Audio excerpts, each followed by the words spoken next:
안녕하세요, 매우만족입니다. 정말 오랜만에 영상을 올리는 것 같습니다. 제가 맨발 걷기를 시작한 것이 2024년 3월 28일입니다 오늘로써 이제 6개월이 지나서 7개월 차를 접어들고 있죠. 자, 이쯤에서 어떤 변화가 있고 어떤 좋은 점, 어떤 나쁜 점이 있는지를 한번 제가 설명해 드리도록 하겠습니다. 저에 관한 것이지 모든 사람에게 가져오는 변화는 아닐 것입니다. 그럼에도 맨발 걷기는 여러 가지 효과를 보는 분들이 계시고 또 점점 그 인구가 늘어나는 추세이기 때문에 저의 경험을 한번 들어보시고 또 입문을 하시는 분, 그리고 슬럼프가 와서 도대체 이게 효과가 있는 것이냐 없는 것이냐 느끼시는 분, 그리고 처음에 시작했을 때 이게 뭐 통증이나 뭐 불편함으로 인해서 이걸 계속 해야 되는지 의문이신 분, 그리고 명현이 와서 이거 역효과가 나는 게 아닌가, 이게 부작용이 나는 거 아닌가 이렇게 생각하시는 분들, 그런 분들에게 도움이 될 수 있는 영상이니까 한번 시청해 보시면 좋겠습니다. 자, 여기는 주로 제가 저녁 때 이제 맨발 걷기를 하는 성성호수공원이라는 곳입니다. 이건 천안시에 있는 곳이고요. 여기는 이게 뭐 황토길이나 그런 길은 아니고요. 그냥 일반 흙길인데, 이 흙길도 한 번씩 이렇게 보수도 하고 괜찮아요. 이 밑에 물이기 때문에 이거 접지 효과도 제가 뭐 재보진 않았습니다만 분명히 있다고 생각하거든요. 다만 저녁 시간에는 여기 걸으시는 분, 뛰시는 분 되게 많기 때문에 혼잡할 수 있어요. 그래서 맨발 걷기 할 때는 저는 또 네발 걷기를 하지 않습니까? 조금 방해가 될 수 있지만 그래서 요즘엔 좀 꺼려 하거든요. 이쪽으로 좀 잘 안 가요. 그냥 학교 쪽으로 가서 사람 없을 때 그렇게 하는데, 여기가 저는 천안시 아산시에서는 여러 군데 다녀봤지만 여기 용곡공원 다음으로 여기가 좋은 것 같아요. 역시 탑은 용곡공원이고요. 이쪽에도 이제 비온디나 여기 가시면 정말 이게 짜릿짜릿한 느낌을 받으실 겁니다. 자, 어제도 비가 왔는데 금방 마른 그런 느낌, 바닥을 보이시죠? 그죠? 이게 여기가 햇빛이 엄청 잘 들거든요. 그래서 사람은 또 태양도 되게 중요하지 않습니까? 그죠? 물론 젖은 노면과 이게 수풀이 우거진 환경, 산 같은 환경, 그런 환경도 분명히 좋지만 태양은 우리 몸에 꼭 필요한 겁니다. 그래서 햇빛을 받으면서 오전 시간에 이렇게 약간 젖은 노면에서 이렇게 맨발 걷기 하는 것, 그것도 괜찮은 것 같습니다. 확실히 여기도 노면이 젖었을 때가 효과가 더 좋거든요. 뭐 그렇다고 해서 마른 노면에서 해도 뭐 효과가 없다 그런 건 아니고요. 중요한 건 꾸준함이죠. 하루에 한 번, 가능하신 분은 하루에 2번, 그리고 적합한 건 하루에 3번, 식후 3번 양치하듯이 그렇게 해주시면 건강 유지 정도는 하실 수 있을 겁니다. 자, 사설이 길었는데요. 사설을 좀 더 해보겠습니다. 들어가기 앞서서 이 맨발 걷기의 효과라고 하면요, 여러 가지 많이 있지만 딱 한 가지만 말씀드리겠습니다. 좀 자유전자 그거는 좀 어려운 이야기니까 딱 한 가지만 말씀드리면 뭐냐면요, 이 우리 몸에 혈액을 묽게 만듭니다. 자, 좀 찾아보신 분들은 다 아시겠지만 이제 외국에서 이게 맨발 걷기를 한 후에 이게 현미경으로 혈액을 관찰했을 때 그 혈액세포들이 이게 응집되어 있다, 그게 지들끼리 뭉쳐 있다가 이렇게 흐트러지는 모습을 볼 수 있겠습니다. 그게 확대를 하면 혈액의 끈적끈적한 것과 혈액이 묽어지는 것과의 변화입니다. 자, 그래서 혈액 개선에 탁월한 효과가 있다, 그거 한 가지만 보시고 맨발 걷기를 진행해 주시면 되겠습니다.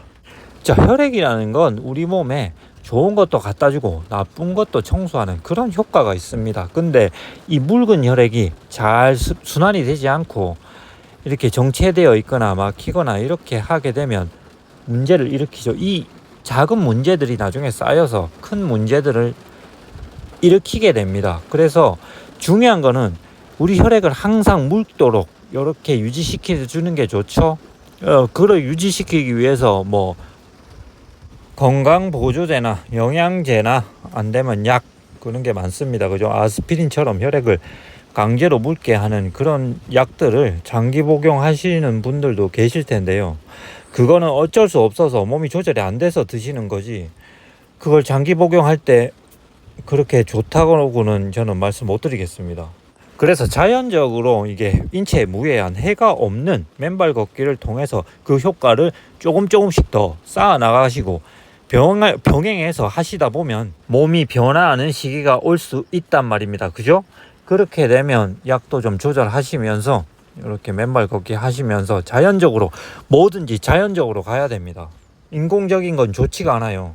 몸이 많이 좋지 않을 때는 이제 의학의 힘을 받아야 되죠. 약물이나 치료나 그런 걸 집중적으로 투하해서 빠르게 고쳐놔야죠. 빠르게 고쳐놓고 그 다음에 회복하는 식으로 이제 자연의 힘을 빌어서 이렇게 가야지, 계속적인 약물 복용은 저는 나중에는 결국 해를 가져온다고 생각합니다.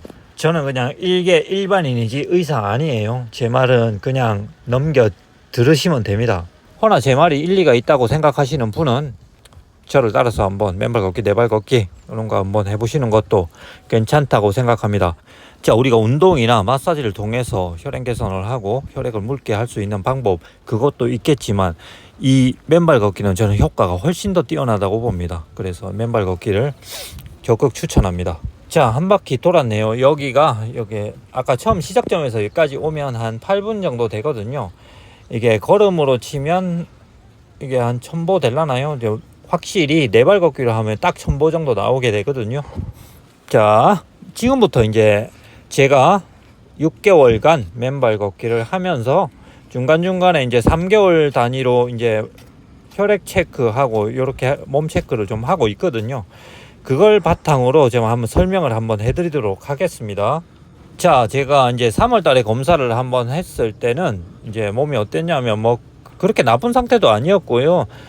제가 이제 뭐 중요시 보는 거는 이제 공복 혈당, 당화 혈색소, 그리고 뭐 소변으로 보는 요산 수치나 뭐 그런 거 있지 않습니까? 그죠? 그런 걸 보고요. 그 외에 뭐 T3 세포 뭐 그런 거는 그냥 넘겨보는 식으로 보고 있거든요. 그래서 뭐 저 중점적으로 보는 게 첫 번째는 혈압이고요.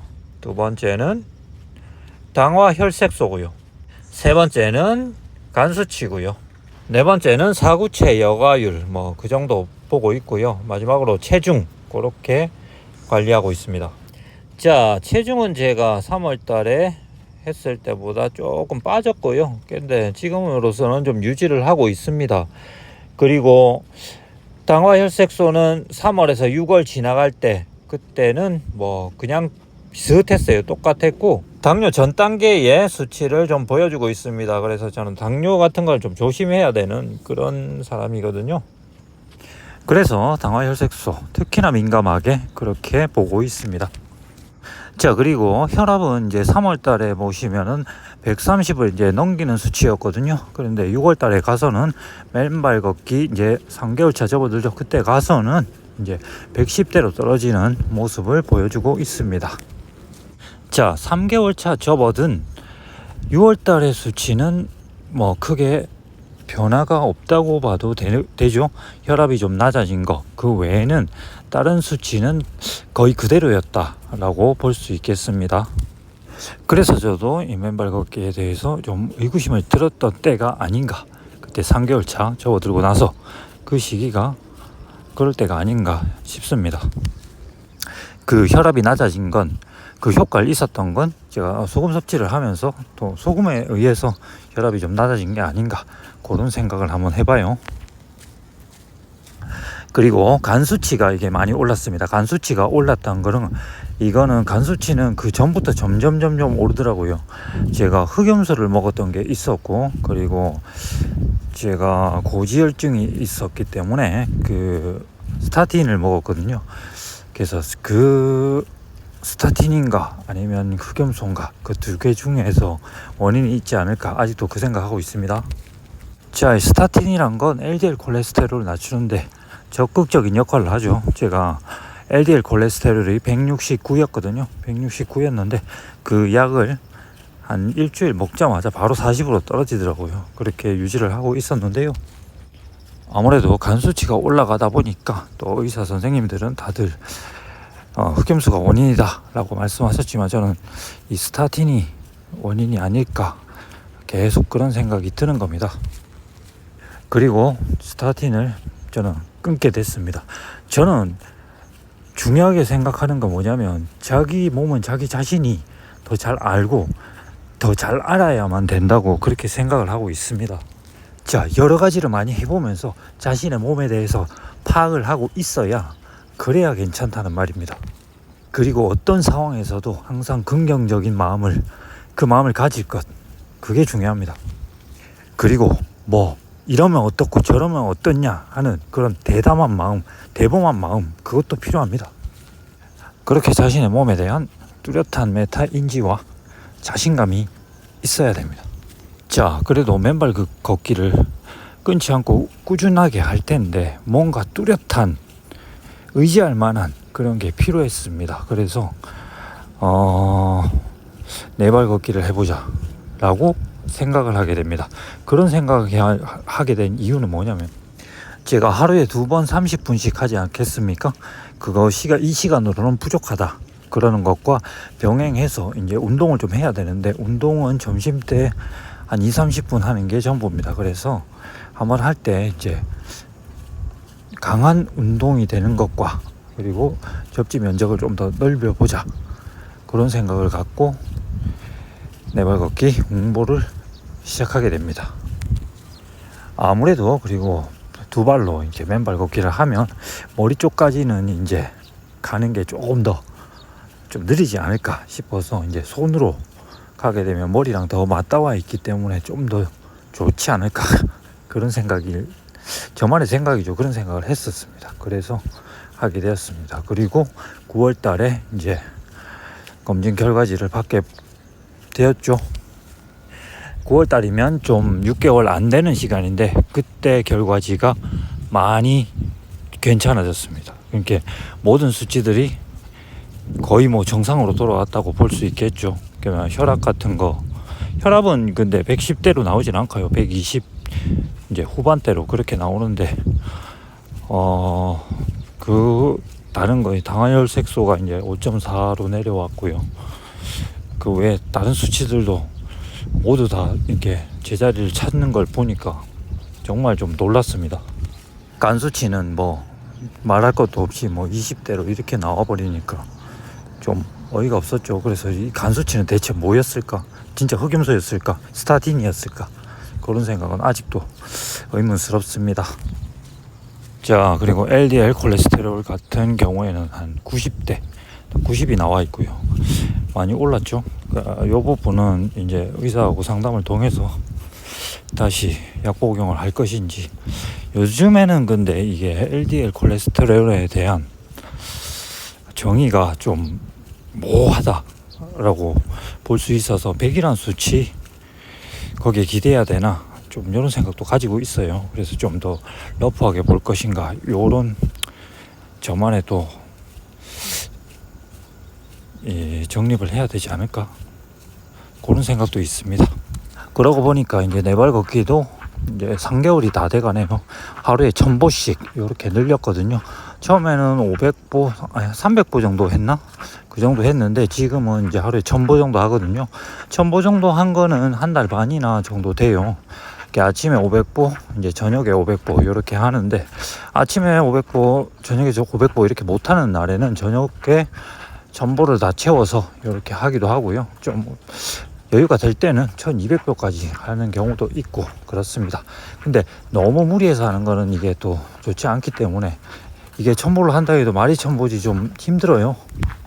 이렇게 요 정도로만 해서 또 3개월 정도 더 있다가 한번 결과를 한번 또 볼 생각입니다. 의사 선생님은 이제 6개월 있다가 보시자고 하거든요. 3개월은 너무 정상이니까 3개월 있다 이제 얼굴 그만 보자고 하시거든요. 하지만 다른 병원이라도 찾아서 3개월 후에 또 어떤 변화가 있는지 한번 제 몸으로서 한번 테스트 해보도록 하겠습니다. 지금 중점적으로 볼 거는 LDL 콜레스테롤이 어디에서 멈추나 그거겠죠. 딴 건 다 정상으로 돌아왔기 때문에 이 부분을 좀 중점적으로 해서 보도록 하겠습니다. 그리고 당화혈색소도 5.4에서 가만히 있는지 아니면 더 올라가는지 그 부분도 한번 보도록 하겠습니다. 그리고 맨발 걷기 하면 이제 여러 가지 효과가 있다라는 말들이 많죠. 근데 제가 6개월을 하면서 실제로 그 효과들이 있나 하는 거 좀 말씀드리도록 하겠습니다. 일단 무좀이 없어진다. 무좀이 없어지진 않고요. 약간 좋아졌습니다. 그리고 무지외반증이 좋아진다. 무지외반증이 완치가 되진 않는데요. 발가락이 약간 진짜로 벌어집니다. 요거 진짜 신기하고요. 그리고 팔이 부드러워진다. 좀 부드러워지는 거는 같은데요. 제가 이맘때쯤 되면 발이 갈라지는 게 있는데 그건 똑같습니다. 그렇게 큰 효과는 보지 못했습니다. 그리고 흰머리가 검은머리로 변한다. 변하지 않습니다. 똑같아요. 자, 그러면 눈에 보이는 장점을 좀 설명드리도록 하겠습니다. 눈에 보이는 장점으로는 제가 2개월 차에도 말씀드렸지만 이제 잠이 잘 온다. 숙면을 취할 수 있다. 그 효과는 분명히 있고요. 그 오랫동안 길게 유지가 되고 있습니다. 지금까지도 그렇게 유지가 되고 있습니다. 물론 하루 이틀은 중간에 깰 때도 있습니다만 예전처럼 이렇게 고정된 시간에 깨고 그런 건 전혀 없습니다. 그래서 요걸 장점이라고 말씀드리고 싶고요. 두 번째는 제가 이제 전립선 비대증이 있어서 이제 소변이 이제 자주 마려웠거든요. 소변이 자주 마려웠는데 이제 새벽에 이제 자다가도 깨서 소변을 볼 정도로 그렇게 마려웠는데 그 현상이 한 3개월 차 접어들면서 없어졌습니다. 방광에 소변이 모이는 양이 훨씬 많아졌다는 거 확연하게 느낄 수가 있었습니다. 자, 그리고 두 번째는 어지러움의 정도가 또 좀 제가 어지러운 것도 있거든요. 어지러움의 정도가 좀 많이 완화가 됐습니다. 어쩌다가 한 번씩 또 피곤하고 하면 찾아오긴 하거든요. 그런데 그 빈도가 예전처럼 그렇게 자주가 아니었고 그 정도가 그렇게 심해졌는데 예전에 한 100이라고 치면 지금 한 80 정도로 줄었다. 그래서 앞으로도 더 쭉 지켜보면서 이 현상은 개선이 되는지 아니면 불치병으로 남아있는지 한번 지켜봐야 되겠습니다. 그래도 지금은 일상생활 하기가 좀 좋아져서 너무 기분이 좋아요. 그리고 세 번째는 이제 비문증이 또 갑자기 확 일어나는데 이거는 비문증은 제가 맨발 걷기를 하면서 명현으로 또 찾아왔어요. 더 심해지더라고요. 그 한 달, 2달 이제 그때까지는 오히려 더 심해졌거든요. 이제 낮에 이렇게 다니면은 앞에 뭐 이상한 시커먼 게 막 떠다닐 정도로 좀 심했는데 지금은 엄청나게 많이 좋아졌습니다. 지금 6개월 된 지금은 거의 뭐 이제 어두울 때나 뭐 흐릴 때는 뭐 거의 안 보이다시피 하고 맑은 하늘에 태양 아래서 이렇게 걸어 다닐 때도 보면 뭐 한두 개 있을 때도 있고 없을 때도 있고 정말 많이 개선됐죠. 그리고 손발 저림 개선 이 부분은 이게 그렇게 많이 좋아졌다고는 할 수 없거든요. 근데 찾아오는 빈도가 많이 줄었어요. 그리고 정도도 진짜 많이 줄었고 이 부분은 한 4개월까지는 많이 좋아지는 듯 하다가 또 5개월 차 정도 접어드니까 한 번씩 찾아오더라고요. 그러다가 또 싹 사라졌다가 또 요 근래 또 조금씩 찾아오는 것 같고 약간 그래요. 요것도 좀 지켜보면서 한번 추이를 봐야겠죠. 자, 6개월의 맨발 걷기 중간 점검을 마치도록 하겠습니다. 왜 이거 맨날 하느냐? 건강이 더 나빠지지 않고 지금 정도로 유지하는 정도로만 했으면 좋겠다는 생각으로 매일매일 걷고 있습니다. 여러분들도 같이 걸으시면서 동참하셨으면 좋겠습니다. 감사합니다.